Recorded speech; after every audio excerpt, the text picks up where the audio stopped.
Gracias, Julio. Gracias. ¿Cómo están? Buenos días. ¿Se escucha bien? Siempre que uso el aparato tengo un poco de dudas, pero creo que se escucha bien hasta allá atrás, ¿sí?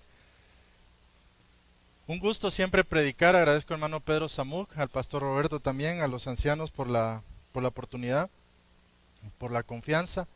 Quiero hablarles, sí, el tema está en el boletín, lo pueden ustedes ver, la auténtica motivación para el discipulado, pero quiero empezar este mensaje reflexionando un poquito en un término que para mí ha sido clave en toda mi vida cristiana y voy a ponerme un poco tal vez testimonial en esta mañana, compartiendo algo de mi propio testimonio, compartiendo algo de mi propia vivencia con Cristo y de mi conversión. Hace poco el Señor me dio la oportunidad, el privilegio. Yo digo, a veces los sueños sí se cumplen, no cuando uno los espera, pero sí en el tiempo de Dios, de estar en la ciudad de Miami con mi tía, la hermana de mi papá, mi prima, tenía más de 20 años de no verla, la hija de mi prima, mi sobrina, que la última vez que la vi tenía 3 años, ahora ya toda una adolescente. Y fue un viaje de mucha bendición, pero entre otras cosas, este viaje me hizo recordar una palabra que es básica en mi vida y espero yo que quisiera sugerirles que es una palabra fundamental para la vida cristiana y para el discipulado, y es la palabra gracia. Ahora, la palabra gracia en el original griego tiene un término que es charis, y ahora ustedes tal vez van a entender por qué mi hija se llama así. Yo decidí, ¿verdad?, ponerle ese nombre, charis, la charis de Dios, la gracia de Dios. Y platicando con mi tía, con mi prima, estábamos en la mesa, en la charla sobre mesa, y recordé una anécdota muy importante que me marcó mucho en mi testimonio. Mi testimonio tiene que ver con un accidente que yo tuve, un accidente automovilístico, donde casi pierdo la vida, estuve al borde, ¿verdad?, cerca. Como decimos a veces, la vi cerca, ¿verdad? Y recuerdo que cuando estaba en el hospital, yo estaba en recuperación, mi madre, como toda madre, ¿verdad?, desesperada, no hallaba qué hacer, y recuerdo de que ella estaba su pastor, mi madre ya era cristiana, yo no era cristiano, todavía mi papá tampoco, mucho menos era cristiano, y estaba su pastor, me llevó al pastor en el hospital, el pastor estuvo ahí orando por mí, animándome. Pero no sé por qué razón, yo vi un desfile, yo estaba todavía así saliendo de la anestesia, ¿verdad? Y un poquito, pero estaba consciente, pero un poquito mareado todavía de la anestesia. Y en eso llegó el pastor, era un desfile, ¿verdad? Luego del pastor llegó el sacerdote. Yo me asusté cuando vi un sacerdote que entró, ¿verdad? Y yo estaba así convaleciente, y dije, viene a darme la extrema unción de plano, ¿verdad? Pero no, ¿verdad? Gracias a Dios no fue eso. Y un dato curioso es que entre las personas que llegaron, llegó un psicólogo. Como resultado de este accidente, tal vez ustedes no lo saben, algunos tal vez saben, yo perdí mi ojo izquierdo. Yo no puedo ver con mi ojo izquierdo. Desde ese accidente que tenía yo 17 años de edad. Yo uso una prótesis. Entonces yo en ese momento no entendía por qué el psicólogo, después entendí por qué el psicólogo, ¿verdad? Porque en ese momento todavía no sabía yo que había perdido mi ojo izquierdo. Entonces, pero lo que quiero contarles no es eso, sino lo que quiero contarles es algo muy particular que hasta la fecha lo recuerdo. Y es que este psicólogo le recomendó a mi mamá que me comprara un libro. El libro era por un autor judío, creo, no era un autor cristiano, pero el título del libro es lo que me llamó la atención. El título del libro era ¿Por qué le pasan cosas malas a la gente buena? Este era el título del libro. ¿Por qué le pasan cosas malas a la gente buena? Cuando mi mamá me compró el libro, me lo dio, y yo como que intenté empezar a leerlo, ¿verdad? Cuando estaba convaleciente, recuperándome en casa. Pero había algo que no me gustaba del libro. Y lo que no me gustaba del libro, o lo que me incomodaba o no me hacía clic del libro, ¿saben qué cosa era? El título. Y una palabra en particular del título. La palabra era, ¿por qué le pasan cosas malas a la gente buena? Yo tenía problemas con eso. Porque si una cosa sabía yo, aún no siendo cristiano, o quizás porque no lo era que yo era cualquier cosa menos bueno. Y no sé si Dios sembró eso en mi corazón desde bien temprano, antes de mi conversión, o el Espíritu Santo probablemente ya estaba poniendo esa convicción de pecado en mi corazón. Pero este libro no es para mí. Quiero contarle dos historias. Sé que el tiempo ha avanzado mucho y espero que no salgamos tan tarde, ¿verdad? Pero quiero contarle dos historias que están en el Evangelio de Lucas. La primera está en Lucas 18. Y como tienen en sus boletines, me pidieron que hablara un poco del discipulado. Entonces el título yo lo puse La auténtica motivación. Vamos a hablar un poquito de cuál debería ser nuestra motivación como cristianos y cristianas. ¿Cuál debería ser nuestra auténtica motivación como discípulos y discípulas de Jesucristo? Y quiero contar dos historias que tal vez usted las ha leído, las conoce, pero probablemente usted nunca las ha leído juntas. La idea acá es ponerlas juntas y ver cómo una historia complementa o retroalimenta a la otra. Y la primera es la historia famosa del encuentro de Jesús con el joven rico, o el que llamamos joven rico. Y está en Lucas 18, 18 al 30. ¿Ok? ¿Están conmigo ahí en Lucas? ¿Ya lo encontraron? Lucas 18. Lucas 18, del 18 al 30. Y luego vamos a leer, después de leer la historia de Jesús con el joven rico, el encuentro que Jesús tiene en Lucas 19, un capítulo después, con Zaqueo.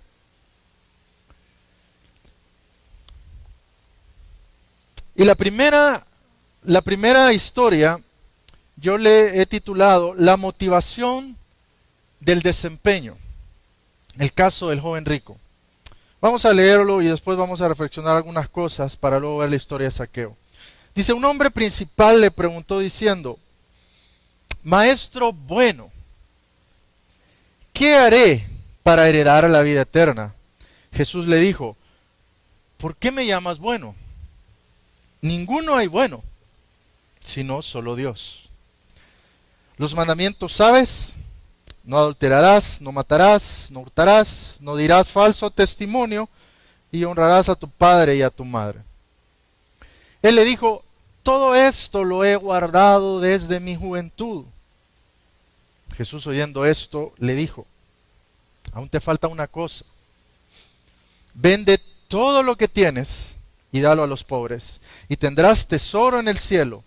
Y entonces ven y sígueme. Entonces él, oyendo esto, se puso muy triste porque era muy rico. Al ver Jesús que se había entristecido mucho, dijo, ¿cuán difícilmente entrarán en el reino de Dios los que tienen riquezas? Porque es más fácil pasar un camello por el ojo de una aguja que entrar un rico en el reino de Dios. Y los que oyeron esto dijeron, ¿quién pues podrá ser salvo? Él les dijo, lo que es imposible para los hombres es posible para Dios. Vamos a dejarlo acá. Quiero reflexionar en algunas cosas, pero la primera de ellas es la actitud con la que este joven se acerca a Jesús. Porque esto es muy importante con el tema de la motivación, o qué es lo que nos motiva para la vida cristiana, para servir al Señor, para ser discípulos suyos, para hacer todo lo que hacemos para Él. Es un tema de qué es lo que nos motiva, y la actitud con la que entra el joven rico puede descifrarse desde los primeros dos versículos. Con la primera frase, cuando el joven rico le llama a Jesús bueno, maestro bueno. Ahora, si usted nota, Jesús no pasa por alto este adjetivo que el joven rico usa para referirse a él, sino que le llama su atención y le pregunta, le cuestiona, ¿por qué me llamas bueno? Bueno solo hay uno, Dios. En otras palabras, Jesús le está diciendo, un momento, antes que sigamos esta conversación, tú tienes que entender algo. En otras palabras, como Pablo dice en Romanos, no hay justo ni a uno. No hay uno que haga lo bueno. No hay ni siquiera uno. Hermanos, tenemos que entender lo que este joven rico no entendió probablemente en ese momento, que no solo para accesar a Jesús, para recibir su don, el don de la gracia de Jesús, sino para vivir la vida cristiana y el auténtico discipulado, tenemos que partir de esta premisa que ninguno de nosotros somos buenos y merecedores. Y estoy hablando que esta persona no era un neófito, no era un novato. Cuando uno ve la descripción, no sé por qué se le llama joven rico, en este pasaje no se dice que es joven, obviamente es rico, pero lo que sí nos dice el pasaje es que es un hombre principal. ¿Qué quiere decir eso de un hombre principal? Quiere decir que era alguien principal de la sinagoga, es decir, era un religioso, era un judío religioso, probablemente era un rabino, probablemente era un maestro docto de la ley, conocía la escritura. No era un inconverso, no era un neófito, no era un novato, era alguien sumamente religioso, sumamente, diríamos ahora, era un buen cristiano. Pero a esta buena persona, Jesús le llama la atención, le dice, no hay ninguno bueno. ¿Se acuerdan del libro que les comenté y el problema con el título del libro? Era justamente esa palabra. ¿Por qué le pasan cosas malas a la gente buena? Está dando por sentado que yo soy bueno o que nosotros somos buenos. Y los cristianos no es que somos mejores que los no cristianos. Martín Lutero tenía una frase fantástica que decía, justo, pero aún pecador. Y Charles Spurgeon, el famoso predicador bautista londinense, llamado el príncipe de los púlpitos, tenía otra frase fantástica que decía, un cristiano no es más que un pecador o un enfermo diciéndole a otro enfermo dónde está el hospital. O un mendigo diciéndole a otro mendigo dónde encontrar pan. El hecho que tengamos 10, 15, 20 años de ser cristianos, el hecho que tengamos estudios en el seminario, maestrías, doctorados, el hecho que seamos ancianos de la iglesia, el hecho que seamos pastores, no nos hace mejores. Es la gracia de Dios. Y esta es la primera observación. Lo más importante de este pasaje, creo yo, está en esta pregunta que Jesús llama la atención al joven rico. Y le dice, ¿por qué me llamas bueno? Luego usted se da cuenta que el énfasis de este rico, de este religioso, está en el desempeño, está en el esfuerzo humano. ¿Qué cosa haré yo para heredar la vida eterna? No se trata de lo que Dios puede hacer por mí, sino que se trata de lo que yo pueda hacer. Y claro, cuando llegamos al Señor no llegamos tal vez con esa actitud, pero a mí me ha pasado, hermanos, muchas veces me ha pasado que siendo ya cristiano, se me olvida lo que el apóstol Pablo dijo. De la misma manera que habéis creído en Cristo, andad en Él. Y esto quiere decir, creo yo, por fe y por la gracia de Dios. Pablo dijo en otro pasaje, por la gracia de Dios yo soy lo que soy. No se trata de lo que yo tenga que hacer para impresionar a Dios. No se trata del mérito, no se trata de mi desempeño, no se trata de mi esfuerzo, se trata de lo que Él ha hecho por mí. Y aquí lo primero que yo quiero poner como punto, ¿verdad? Es que cuando queremos impresionar a Dios, nos va mal. Y esto es el resumen de la historia del joven rico. Cuando queremos impresionar a Dios en nuestra vida cristiana, en nuestro discipulado, las cosas no terminan bien. Usted ve el resultado de esto, el resultado de esta historia que acabamos de leer es que cuando Jesús le pone el desafío, después de que el joven le ha dicho, bueno, todos los mandamientos los he guardado de mi juventud. O sea, a este joven solo le faltaba que le salieran las alitas, ¿verdad? Ya estaba con un pie adentro, ¿verdad? Por su propio mérito, por su propio desempeño, por su propio esfuerzo. Entonces Jesús, de una manera muy sutil y muy astuta, creo yo, le dice, bueno, ok, ¿te crees tan bueno? Lo ha guardado, te falta una cosita nada más. Si has guardado todos los mandamientos durante toda tu vida, entonces seguramente esto no te va a costar de ninguna manera. Vende todo lo que tienes, dalo a los pobres y entonces ven, sígueme. La historia nos dice que ante este desafío el joven rico se fue y se fue muy triste porque tenía muchas posesiones. Pero el punto de la historia, mis hermanos, yo quiero que ustedes noten, el punto de esta historia no es que los ricos no van al cielo, que los ricos es más difícil. No, el punto de la historia es, como dice, cuando los discípulos se preguntan, ¿y entonces quién podrá ser salvo? No solo los ricos, sino nadie, ninguno de nosotros puede ser salvo. Ninguno de nosotros puede, además, quisiera agregar, ser auténtico discípulo si no hemos entendido la gracia de Dios y que no se trata de mí, sino que todo se trata de Él, de lo que Él hizo. La gracia, la charis de Dios. El joven rico se fue triste y cuando los discípulos preguntan, ¿quién pues podrá ser salvo? El versículo 27 es clave, hermanos. El versículo 27 nos dice, Jesús dijo, lo que es imposible para el ser humano es posible para Dios. Y aquí encaja la otra historia con la que vamos a terminar, la historia de Zaqueo. Porque la historia de Zaqueo solo tiene sentido en la narrativa de Lucas a la luz de la historia del joven rico.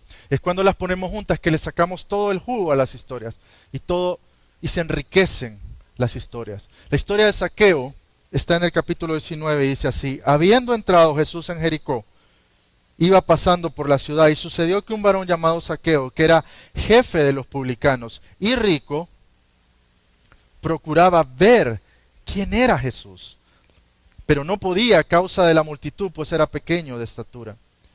Corriendo delante subió a un árbol sicómoro para verle porque había de pasar por ahí. Cuando Jesús llegó a aquel lugar, mirando hacia arriba le vio y le dijo, Zaqueo, date prisa, desciende, porque hoy es necesario que pose yo en tu casa. Entonces él descendió a prisa y le recibió gozoso.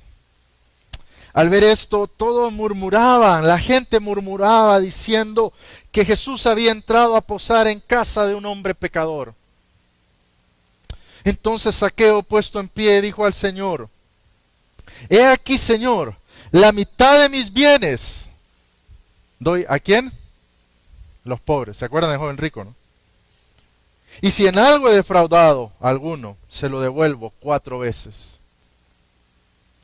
Jesús le dijo, hoy ha venido la salvación a esta casa, por cuanto él también es hijo de Abraham, porque el Hijo del Hombre vino a buscar y salvar lo que se había perdido. Hermanos, nosotros acabamos de leer esta historia del joven rico y es necesario que veamos el contraste. Primero, las similitudes. Ambos eran ricos. Ambos eran ricos. Este joven religioso o el religioso, este judío que conocía bien, que había guardado su mandamiento, dice que era rico. Zaqueo también. De hecho, nos dice Lucas que Zaqueo era muy rico. Ambos se encontraron con el mismo Jesús, pero ambos se encontraron con actitudes diferentes. Ahora, cuando vimos al joven rico, yo les decía que cuando queremos impresionar a Dios, nos va mal. El resultado es negativo. Pero la historia de Zaqueo no se trata de cuando queremos impresionar a Dios, sino que la historia de Zaqueo se trata de lo contrario. Cuando Dios nos impresiona a nosotros. De eso se trata la historia de Zaqueo. Y eso se llama gracia. Cuando nos dejamos impresionar por Dios, por su gracia, por su amor incondicional, inmerecido para nuestras vidas, entonces los resultados son diferentes y entonces la vida cristiana y el discipulado entra en otra dimensión. Fíjese que ¿quién era Zaqueo? Pensemos un momento en el perfil. Yo le llamo el perfil de un pecador, un super pecador. Zaqueo era publicano. ¿Y quiénes eran los publicanos? Publicanos eran no más que un judío cobrándole a otro judío impuestos para el imperio opresor, los romanos. En otras palabras, los publicanos en nuestro lenguaje latinoamericano serían vistos como los traidores, los vendepatria, dirían. aquellos que traicionan a la patria con tal de tomarse para ellos un porcentaje y de salir bien de la situación. Si no puedes vencerlos, únete a ellos. Y los publicanos de alguna manera tal vez vivían con esta filosofía, pero eran vistos por lo mismo como traidores, aliados de los romanos. Y además tenían mala reputación de corruptos, que se robaban, que se llevaban su parte. De hecho, cuando dice, si en algo he defraudado, lo devuelvo, probablemente era una aseveración más bien. Ya que he defraudado, lo devuelvo. Así que los publicanos tenían mala reputación ante la sociedad, eran mal vistos por los otros judíos y eran considerados pecadores y traidores. Este es el perfil de Zaqueo. Ahora, no nos debe sorprender que Zaqueo, a diferencia del joven rico, no va con una actitud presunciosa o hasta arrogante o muy seguro de sí mismo, sino que él va, se esconde, se sube en un árbol y quiere ver, aunque sea de lejos, a Jesús. ¿Quién es este Jesús? Este maestro que dicen que es diferente a los demás, que probablemente quiero ver qué tiene diferente. Y una cosa que siempre me ha impactado de esta historia de Zaqueo es que es Jesús quien le ve primero y le llama por su nombre y le dice: Zaqueo, Zaqueo, bájate de ahí, porque hoy es necesario que pose en tu casa. Esta semana ustedes saben que celebró en Estados Unidos y algunos también en Guatemala sé que celebraron el Thanksgiving, el Día de Acción de Gracias. Pues en la cultura judía, no muy distinta tal vez a nuestras culturas contemporáneas, el acto de sentarse a la mesa, en la misma mesa, con una persona, sobre todo una persona diferente de otra cultura o una persona que no considero de mi círculo de amistad, era un acto totalmente contracultural. Lo que Jesús está diciéndole a Zaqueo, cuando le dice, hoy es necesario que pose en tu casa, es: yo quiero, Zaqueo, tener comunión contigo. Yo quiero ser tu amigo. Te ofrezco mi amistad incondicional. Porque sentarse en una mesa para un judío, por ejemplo, un judío nunca se iba a sentar con un publicano, mucho menos con un gentil. Jamás se sentaría con un traidor. Pero Jesús sí. Y esto que Jesús hace se llama gracia. Y este acto de la gracia de Jesús genera un resultado y una reacción en Zaqueo totalmente diferente a lo que pasa con el joven rico.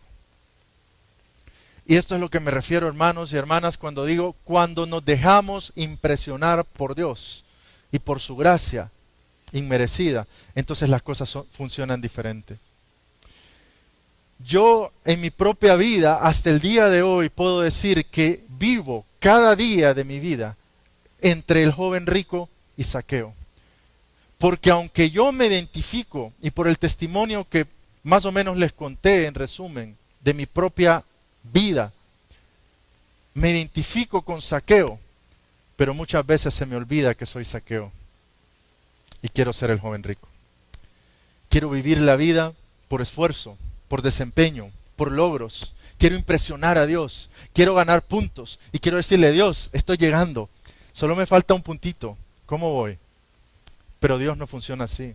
La vida cristiana y el auténtico discipulado, mis hermanos, no funciona así. No se trata de impresionar a Dios, se trata de dejarnos impresionar por Él, ser impresionados por su gracia. Y miren el resultado de Zaqueo. Con esto terminamos leyendo esta historia de Zaqueo. Dice: la gente murmuraba de que Jesús se había sentado a comer en la misma mesa con un pecador, con un publicano. Entonces Zaqueo, puesto en pie, dijo: Señor, he aquí, Señor, la mitad de mis bienes doy a los pobres, y si en algo he defraudado a alguno, se lo devuelvo 4 veces. Hermanos, esto es lo que yo llamo el resultado de la gracia de Dios. Karl Barth, un famoso teólogo suizo, dijo que en la vida cristiana, en el cristianismo, hay 2 palabras claves. Resumió toda la teología que él había escrito, como 15 volúmenes, en su teología, en dos palabras claves para entender la vida cristiana. La primera de ellas es gracia, y la segunda de ellas, ¿saben cuál es? Gratitud. Y la gratitud es un resultado lógico de haber entendido la gracia y de haber recibido la gracia de Dios. O vivimos por desempeño, por esfuerzo humano, por méritos, o vivimos por gratitud. Si vivimos por la primera, si optamos vivir por lo primero como el joven rico, vamos a vivir una vida triste, pálida. Si vivimos por la segunda como Zaqueo, vamos a vivir una vida llena de gozo, de generosidad. Cuando yo les mencionaba este libro, nunca lo leí. ¿Por qué le pasan cosas malas a la gente buena? Yo pensé después, y lo he pensado, algún día tal vez el Señor me dará la oportunidad. Algún día dije, me gustaría escribir un libro parecido, pero con un título al revés. ¿Por qué le pasan cosas buenas a la gente mala, a gente pecadora? Porque esa es mi historia, y estoy seguro que esa es su historia. Si hemos entendido la gracia de Dios, esa es nuestra historia, hermanos. ¿Por qué? No se trata de si me pasan cosas malas, porque nadie es bueno, sino solo Dios. Sino que somos pecadores redimidos, perdonados por la gracia de Dios. Y nuestra vida podría ser un libro escrito, un libro, cartas leídas, como dice Pablo, que evocan la gracia de Dios. Porque nos ha pasado lo mejor, la salvación tan grande.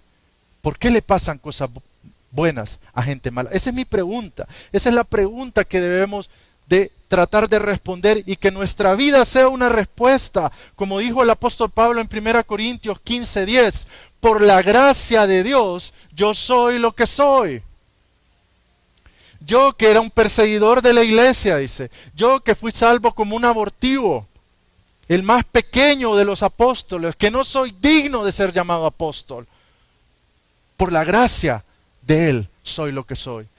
Pero su gracia, dice, agrega Pablo, no ha sido en vano para conmigo.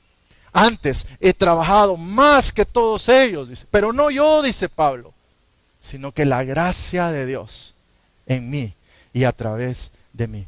Zaqueo no podría estar más de acuerdo con el apóstol Pablo. Yo creo que si Zaqueo hubiera escuchado esas palabras de Pablo, hubiera dicho, y él estuviera en un culto como este, y Pablo predicando ese mensaje de 1 Corintios 15:10, y Zaqueo ahí sentado, Zaqueo se pone de pie y grita, amén. Amén a esas palabras de Pablo.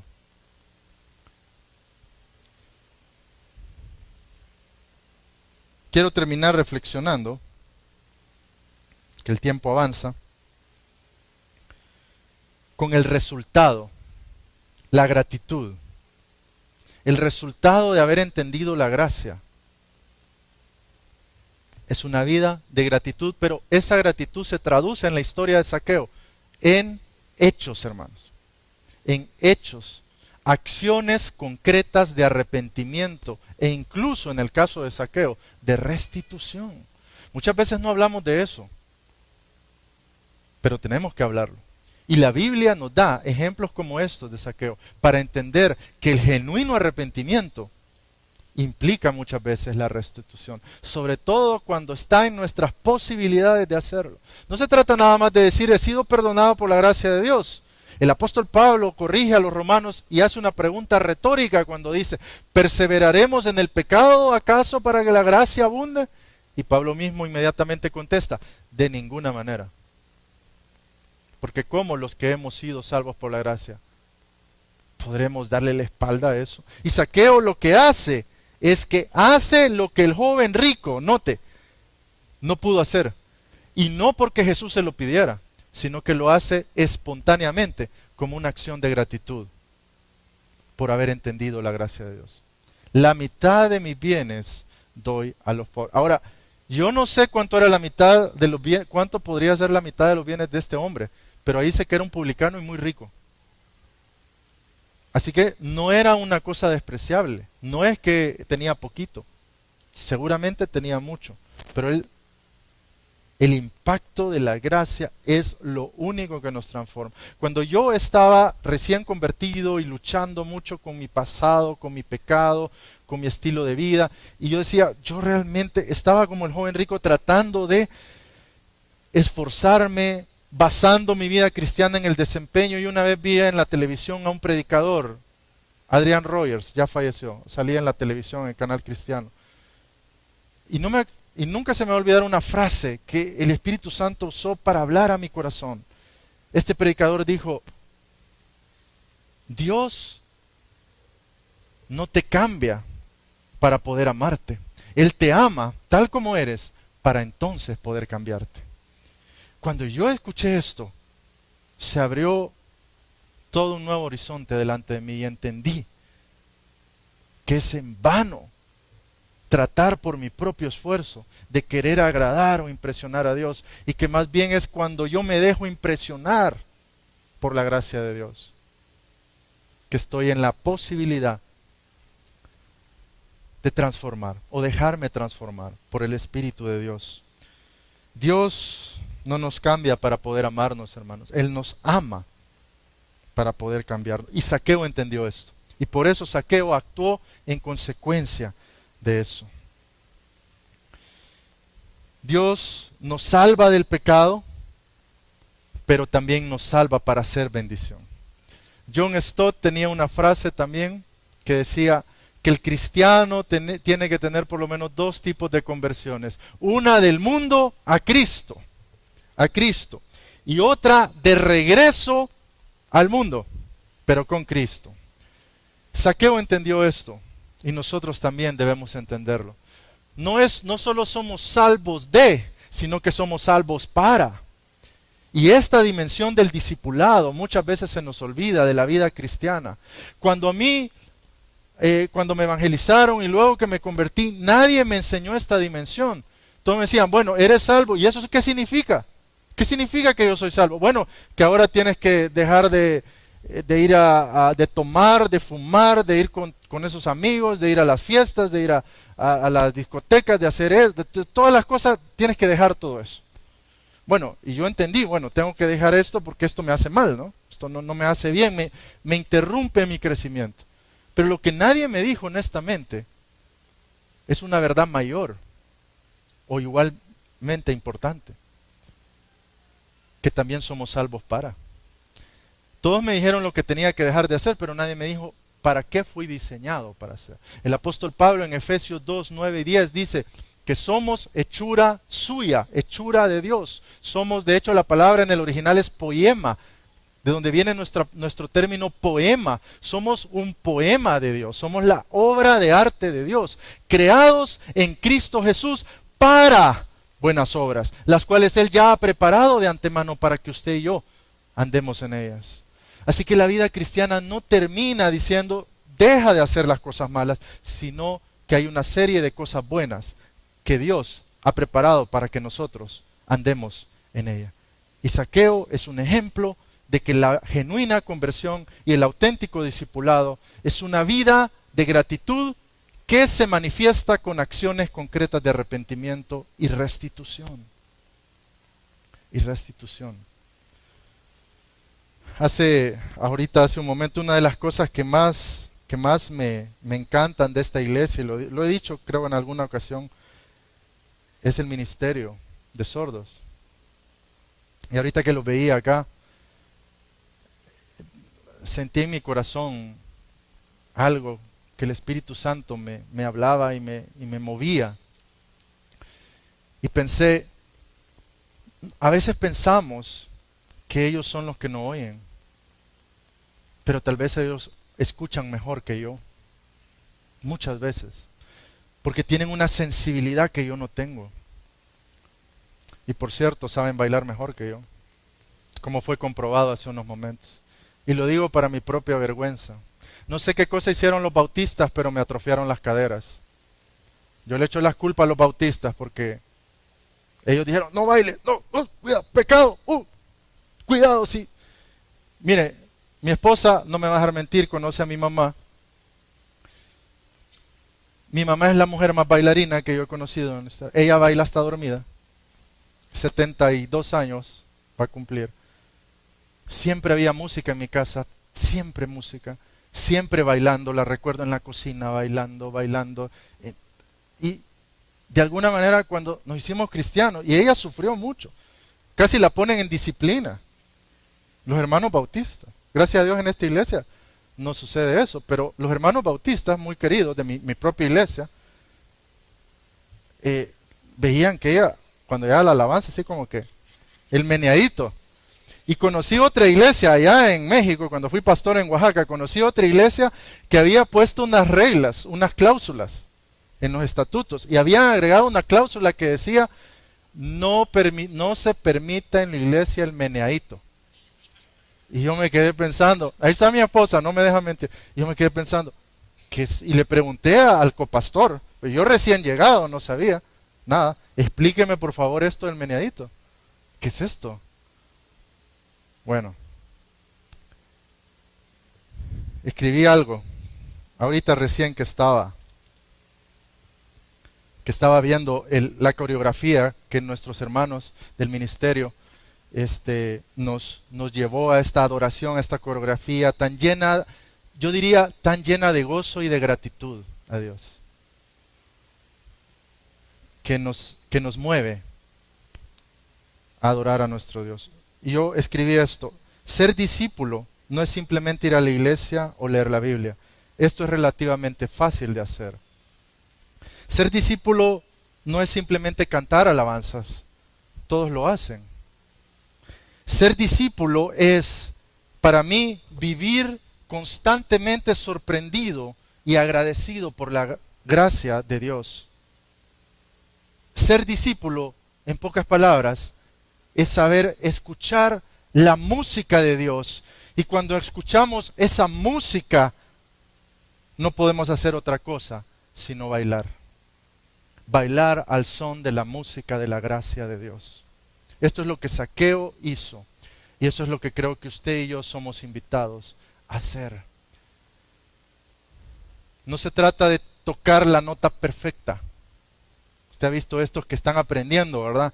Y antes los métodos eran tan estrictos que le pegaban, ¿verdad? Uno en el dedo. Sino, no se trata de aprender a disfrutar la música, a interpretar la música de la gracia de Dios y movernos en gratitud a esa música. Amén. Vamos a orar. Padre, te doy gracias por la oportunidad que me das de compartir tu palabra con mis amados hermanos y hermanas del camino. Gracias por esta iglesia amada, gracias por su pastor, por sus ancianos, sus líderes. Gracias por los misioneros que hay acá. Gracias por el ministerio, particularmente de sordos, que como nos han recordado bien hoy, son un grupo no alcanzado y ellos mismos tienen que verse como misioneros porque lo son. Misioneros a esta comunidad no alcanzada. Señor, pero es que nosotros todos y cada uno de nosotros, que hemos sido alcanzados por tu gracia, no se nos debe de olvidar nunca que la única forma y la única motivación auténtica para vivir nuestra vida cristiana y nuestro discipulado es vivirlo a la luz de tu gracia. Vidas agradecidas, generosas, vidas dadivosas, vidas que aprenden a danzar al son de la música de tu gracia. Señor, ayúdanos a no seguir el modelo del joven rico que se fue muy triste. No porque era rico, sino porque trató de impresionarte. Sino vidas como Zaqueo, que también era rico, por cierto, pero que se consideraba a sí mismo y se sabía a sí mismo como pecador, pero que se dejó impresionar por ti y por tu gracia. Señor, que tu gracia siempre nos sorprenda, nos impresione, nos mueva. Y nos mueva a la acción, nos mueva al arrepentimiento, nos mueva a la gratitud, a la generosidad, a dar nuestras vidas, a vivir para ti, vivir para hacer bendición a nuestro prójimo. Y Señor, que podamos declarar como el apóstol Pablo, desde lo más profundo de nuestros corazones sus palabras cuando dijo: pero por la gracia de Dios, yo soy lo que soy. Señor, por tu gracia somos lo que somos, como iglesia y como individuos. Pero que tu gracia, como dijo Pablo, no sea en vano para con nosotros, sino que trabajemos, que ofrendemos, que demos nuestras vidas, que seamos bendición a nuestro prójimo. Pero no nosotros, sino tu gracia, en medio y a través de nosotros. Te lo pedimos en el nombre de nuestro Salvador y Señor Jesucristo. Amén.